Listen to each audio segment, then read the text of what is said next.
this night was going to be a little bit different.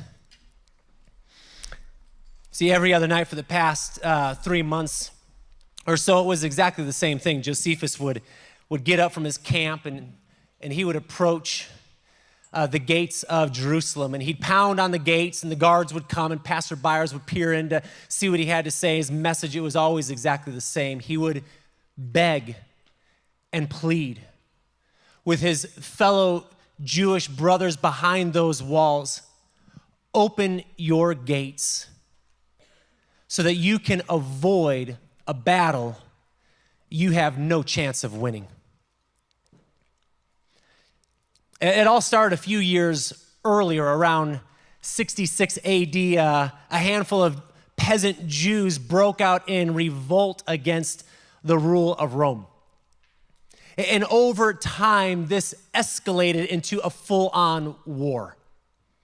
Josephus was a Jewish priest. He was highly respected. All the citizens in Jerusalem looked up to him. So he was recruited. He was nominated to be the general of the resistance troops up north in Galilee.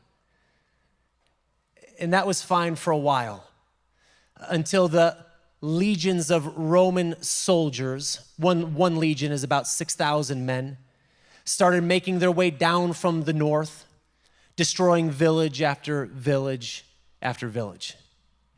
And then they came to Josephus's stronghold, Jotapata. This was the place that you hold bar. This was the place that no one gets past here.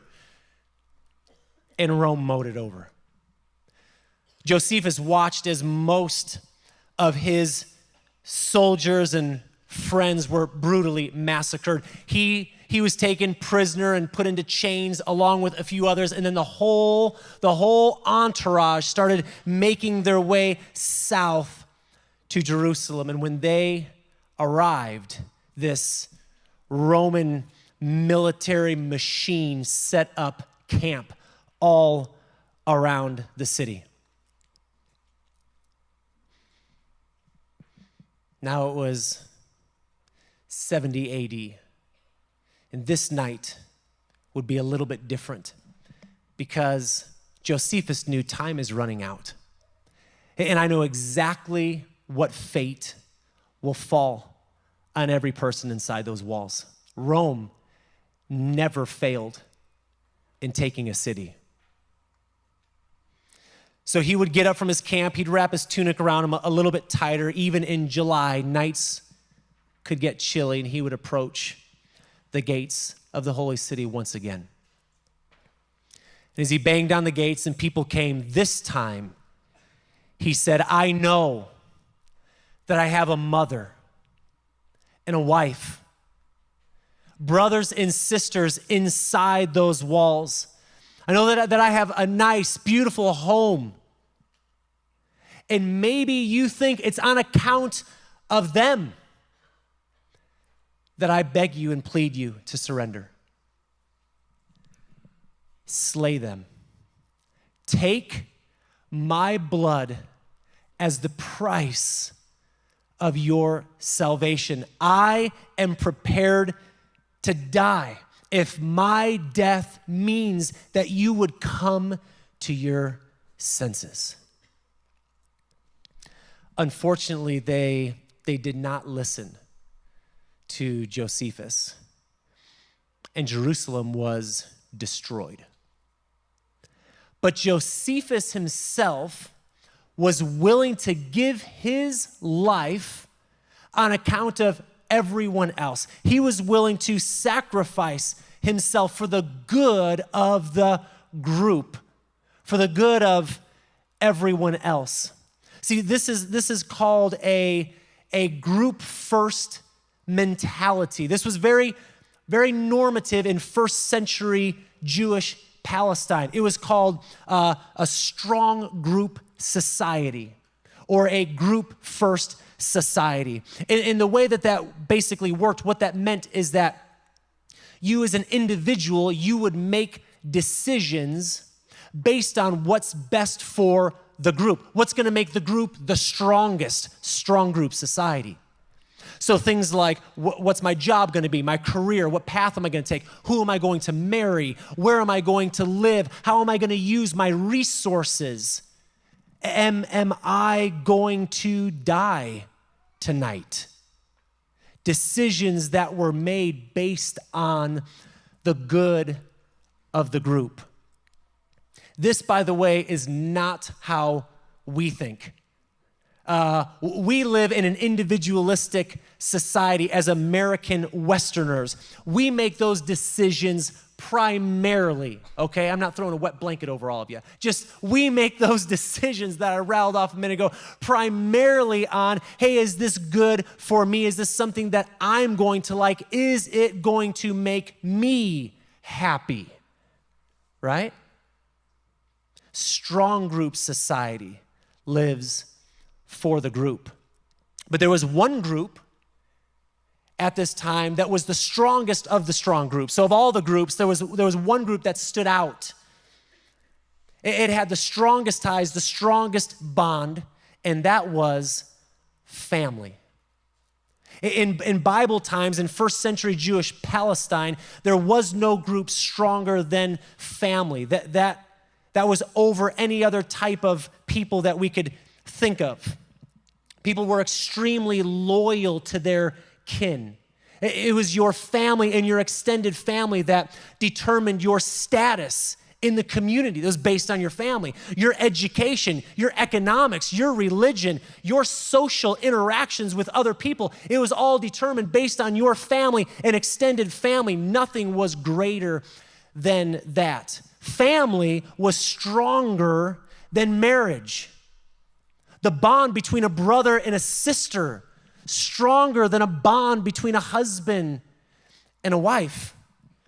The purpose of marriage primarily was for the continuing and extending of your family. So marriage wasn't decided. It wasn't an arrangement between two individuals like how all of us practice. It was primarily decided between two families because it was all about family. So as a Jew, you weren't even allowed, you were forbidden to marry a non-Jew because obviously you're breaking ties with a family if you do that. Family. A strong group society says this. Says what's mine is ours. What's mine belongs to the family. And in walks Jesus. Jesus lived in this was his world. Jesus, the New Testament that we read, the early church that began, started, grew, it all existed in this type of society, in this world. So in comes Jesus, and Jesus does and says lots of things, and he calls us to believe in him and to be his followers. But there's something else that he does that I want us to see today. It's the whole point of where we're going. There's something that he does. He doesn't just invite you to follow him.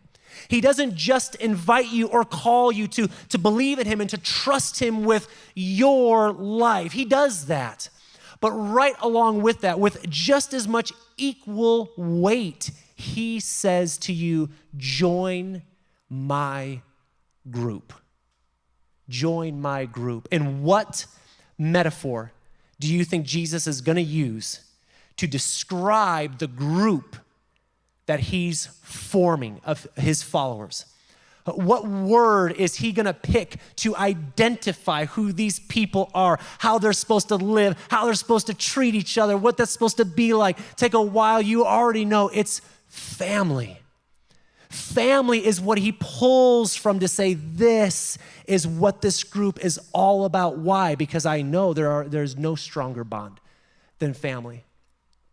And so that is what my group will look like. Jesus calls his followers to be family. I want us to see this together. So flip over to Mark 3, and we'll take a look at this. And as you're turning there, let me just give a quick little backdrop to this. So Mark 3 is the shortest of the four Gospels. There's Matthew, Mark, Luke, and John, and Mark is the shortest one. It's quick. Mark doesn't even waste time talking about Jesus' birth. He just jumps right in with Jesus on the ground, doing stuff, getting it done. So I realize we're only in Mark chapter 3, but a lot has already happened at this time. Jesus has done some things that have already raised some flags. Like, for example, Jesus was going around forgiving people of their sins against God.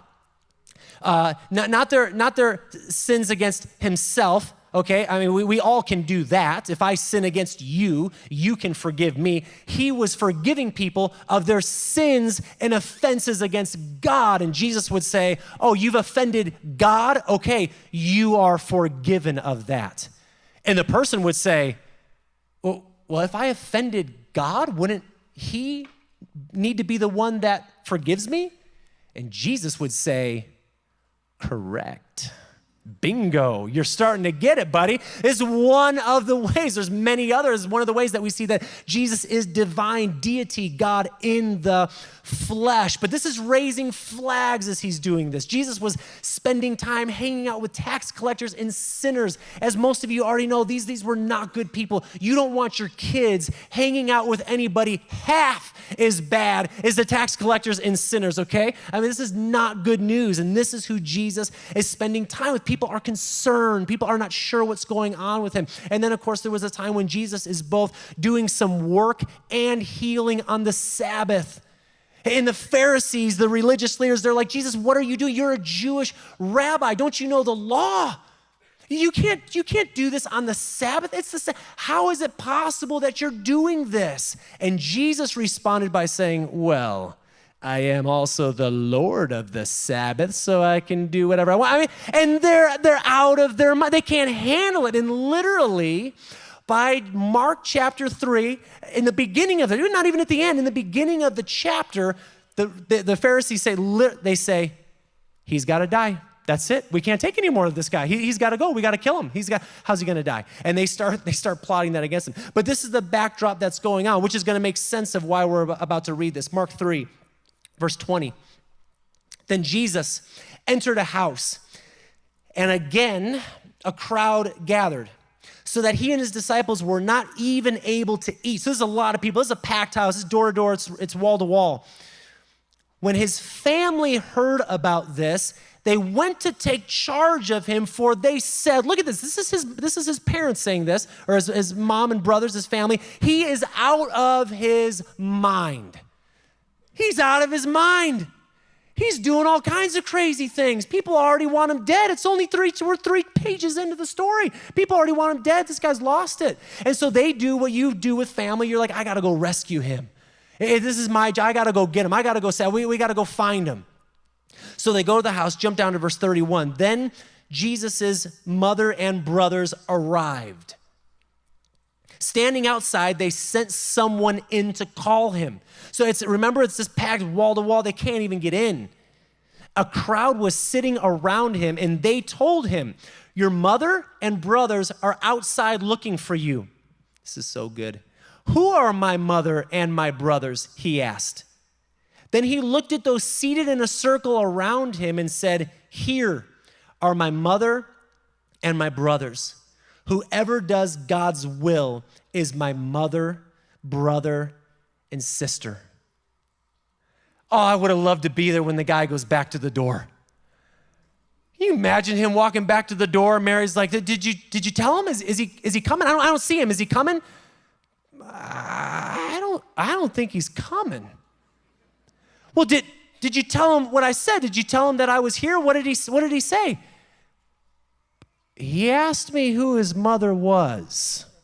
Like, this is worse than I thought. He's not just out of his mind. He's got dementia. He's 30 years old. He doesn't even remember who his mom is. Well, what did he say then? I mean, it gets worse. Then he looked at the people sitting around him and he said, there's my mom, and there's my brother, and there's my sister. And Mary's got to be thinking, man, he's got dementia and he's delusional. He thinks these people are what's going on. You guys said, yeah, but then he said something interesting. Then he said, whoever does the will of God is my mother, my brother, and my sister. And I wonder when it might have started to click. I wonder when it might have started to settle in their brains. Jesus is redefining family. Jesus is redefining who our family is. Jesus is saying, whoever does the will of God, that is the people that are obeying me, that are following me, okay? Those people who do the will of God, they are my brothers and sisters and mother. In other words, Jesus is replacing, get this, Jesus is replacing his and ours, our natural family, for this new group that he's forming, for the family of God that he's forming. He's replacing our natural family with this family of God to be in the center of the stage of our relational priorities. Your relational priorities are now in this family. And it must have blown their mind a little bit to hear Jesus say that the bonds, the ties, the connections that you will have with these people are stronger than your blood connections. Family, like I said earlier, family is hands down the predominant metaphor used all through the New Testament to describe who we are to each other. We're not primarily called associates, co-workers, partners, whatever. We're called family. Adelphos, which is the Greek word for brothers, it's inclusive, so it usually involves brothers and sisters, is used almost 350 times to describe the family of God. Brothers and sisters, family. Tertullian, who was an early Christian theologian, wrote around 200 AD, he said this: the Christian community in the New Testament is known by outsiders for calling each other brother and sister and loving one another. Look at this. These bonds between them were stronger than those with unbelieving family members. Jesus is creating a new family, a new group that we will be a part of. It's the family of God, and he's replacing our natural family with this family as the one taking center stage of our relational priorities. These bonds will be stronger than family. Some of you experience that right now a little bit. Maybe you have, a natural family and they don't believe in God. They don't follow him, and you have, and they say, man, ever since you started doing that, ever since you started believing in Jesus and going to church and doing that whole thing, it's almost like those relationships take priority over us. Almost like your ties with them are more important than your ties. Your bonds with them are more important. And that's exactly the scenario that Jesus is creating and laying out for us. And this is a family with benefits.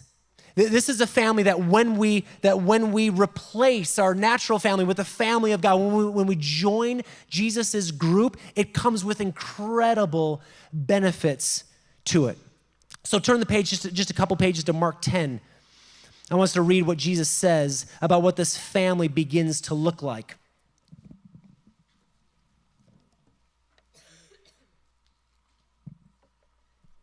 Mark 10:28, then Peter spoke up. He said, hey, Jesus, we've left everything to follow you. Well, truly, I tell you, Jesus replied, no one who has left home or brothers or sisters or mother or father or children or fields, and that's like, that's how they ate. That's where their food, that was like their fries, okay? Or fields for me and the gospel will fail to receive. You can circle, underline, and memorize that. Fail to receive 100 times as much in this present age, homes, brothers, sisters, mothers, children, and fields, along with persecutions. He had to slip that in there. And in the age to come, eternal life. Jesus says, look, here's the benefit of this family that I'm forming. It's going to be the strongest group of them all. It's why I'm calling it family.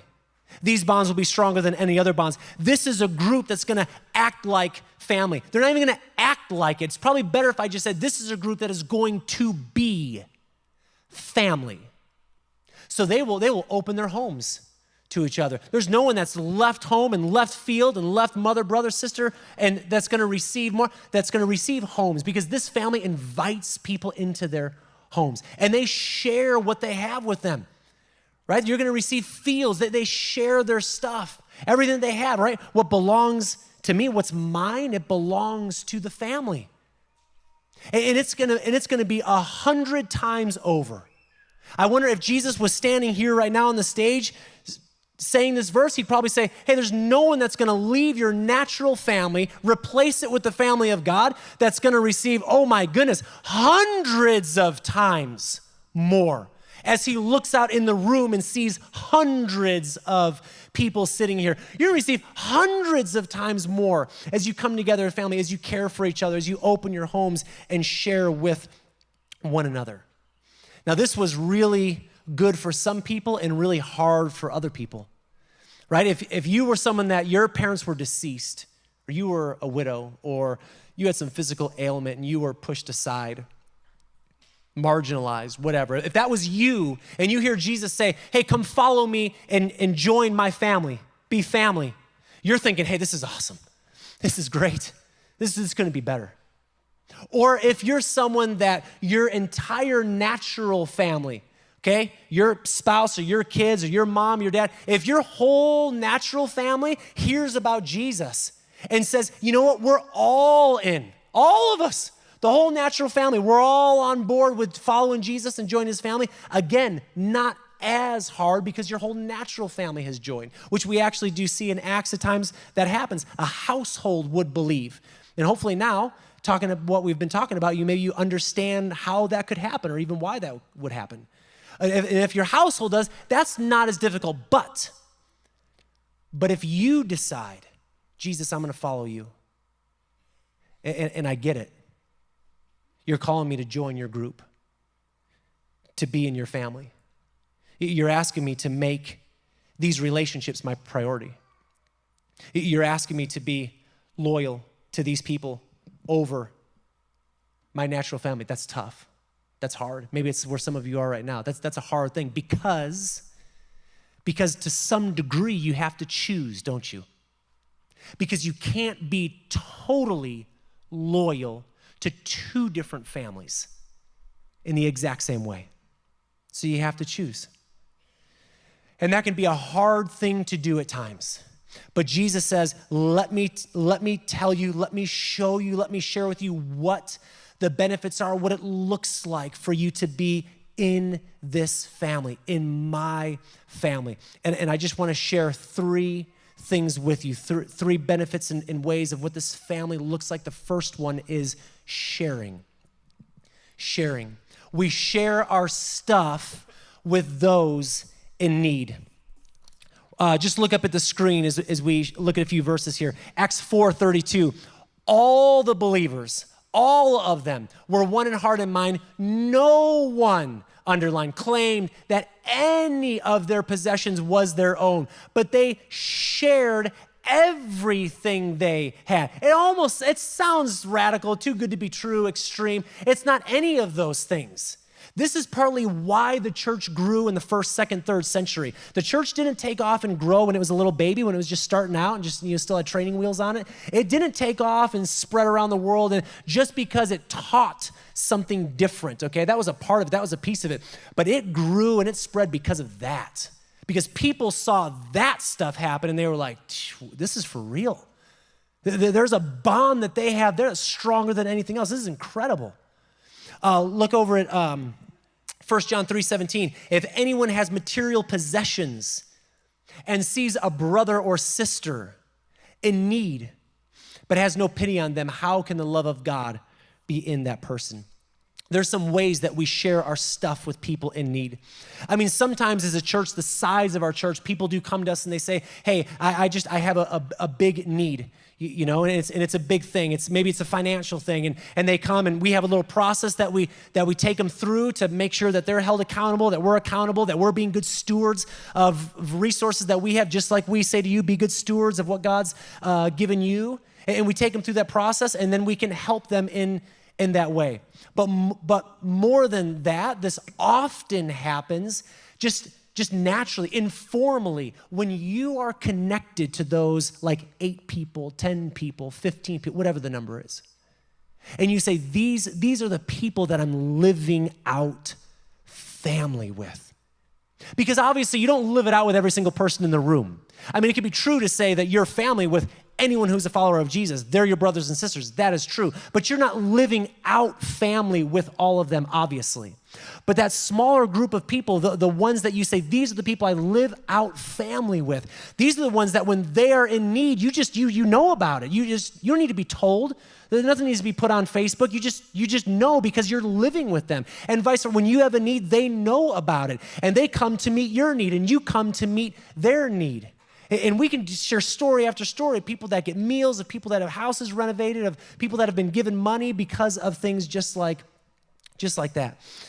And another way that we do this is when we share our resources with our brothers and sisters in need around the world, right? Because in comparison to the rest of the world, we are rich, right? Right? We are. And you're like, but my window's broken on my car. It doesn't go down anymore. I know, but you're still rich though. You're still, and your faucet drips and I can't afford to fix it. It's like $300. I can't afford that. I know it's broken. I'm with you. You're still rich.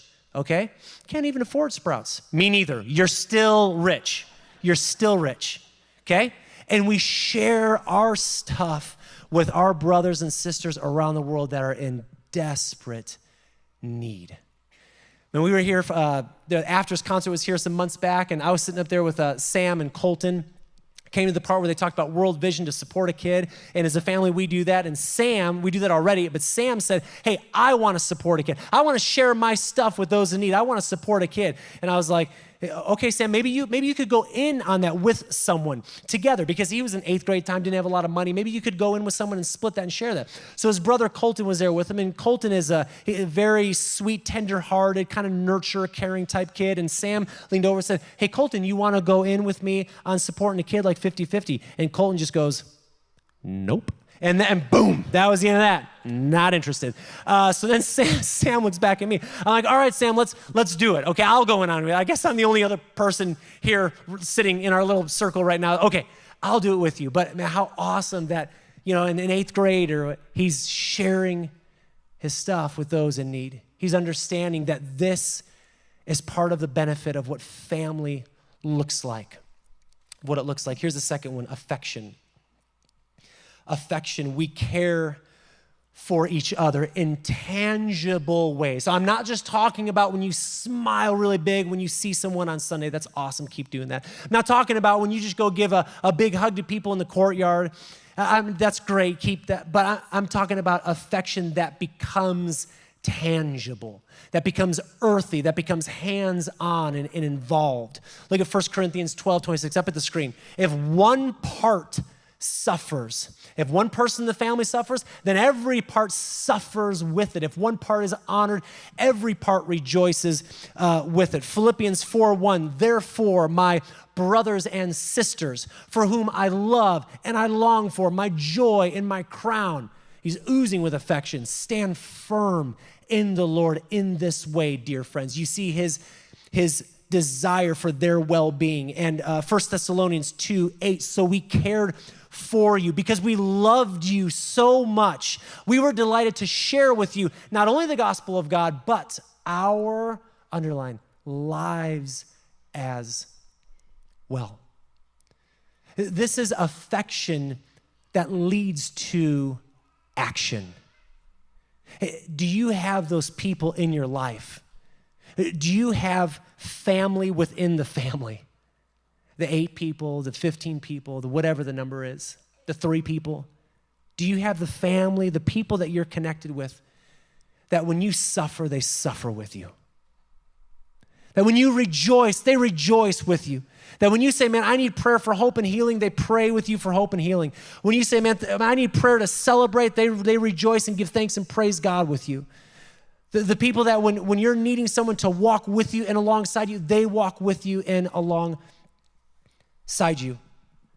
Do you have those people in your life? It wasn't too long back that my wife and I, our family, we needed one of our kids to spend a little bit of time somewhere else. And there was a family here, the Sources, that said, hey, we know you. We have affection for you guys and your kids. They knew them and said, you know what? We want to help. We don't just want to say, oh, we're sorry, man. We love you guys and we care. But they did all that. But then they said, no, this is affection that leads to action. This is tangible. We will take your kid. If he needs to go live somewhere else, he can come live with us. He come live with us. And so we said, okay. And he went there, and it was for 3 weeks. And maybe you're thinking, wow, 3 weeks? I mean, that's a chunk of time. I mean, that involves some sacrifice and time and resources and everything. I mean, that's kind of a big deal. Yes, and that's exactly my point. It is a big deal. It was a big, big deal. And this is what family does, though. The family of God. These bonds are stronger than natural bonds, blood bonds. We show affection and we care for each other in tangible, real ways. Who are those people? Who are those people that you could say, yeah, I need someone to go live somewhere for a while. And they would say, hey, my home is open to you. And I will share my possessions with you. You could come here. You could stay here because we're family. We're brothers. We're sisters. And this is how we live as family. And the last thing is loyalty. Loyalty. It's a true benefit as well because a loyalty is about the fact that we stay, we embrace the pain, and we grow together. Spiritual formation, growth, it happens as we stay loyal to the family of God that we're a part of. Remember in Acts 4:32, it said all the believers were one in heart and mind. They were loyal to each other. They were committed to each other. They were unified. Because here's the reality, and you all know this is true. The reality is family is hard. Isn't it? Family is tough at times. I mean, we can almost begin to sort of romanticize this whole idea of family and get all mushy over it. But the reality is family is hard at times. We've adopted a few kids. We have some biological kids. A lot of the times are good. A lot of the times it's just hard. Why? Because family is full of victories and failures, isn't it? Because family is full of broken people. And this family of God that takes center stage for our relational priorities, this family is also full of broken people, which means there's going to be times when people hurt you, when they step on your toes, when they offend you. Will you stay loyal at that time? I mean, there's going to be times when maybe I'm just going to look at the stage while I rattle off a bunch of things right now so this is less awkward. When the music's too loud, the sermon's too long, too boring. There's going to be times when somebody takes your parking spot. Clearly, it's yours. I don't know what they're thinking, but they took your spot. There's going to be times when you come in here, they took your seat. I mean, if that's not offensive, I don't know what is. There's going to be times when you're in a group with people and you're talking about the Bible and they say something about the Bible that you're just like, I can't even believe that you would think that. You totally disagree with them. There's going to be times where they just say something, they just give this advice that just offends you. It rubs you wrong. They're going to say they voted for the person that you actually crossed off the ballot. Like you didn't even want them. And they voted for and there's going to be times when they talk about how they parent and raise their kids. You're going to be like, oh, you should be like locked up. There's going to be these things, these times where we offend and we hurt each other, where we let each other down. And that's going to be a moment where you're going to be tempted to have your American Western mindset is going to kick in. You're going to be like, oh, this is easy. I got the solution. Moving on. So I'm an individual. This is really just about me and God anyway, right? Wrong. It's not. It's about you and God and us. And we're going to want to move on, but that's not how we grow. Spiritual formation doesn't happen that way. I love this quote. It's from Joseph Hellerman out of the book When Church Was a Family. Here's what he says. When we exchange the New Testament's community-centered approach to the Christian life for our own culture's individualistic view of spiritual formation, We've subtly skewed our conception of God.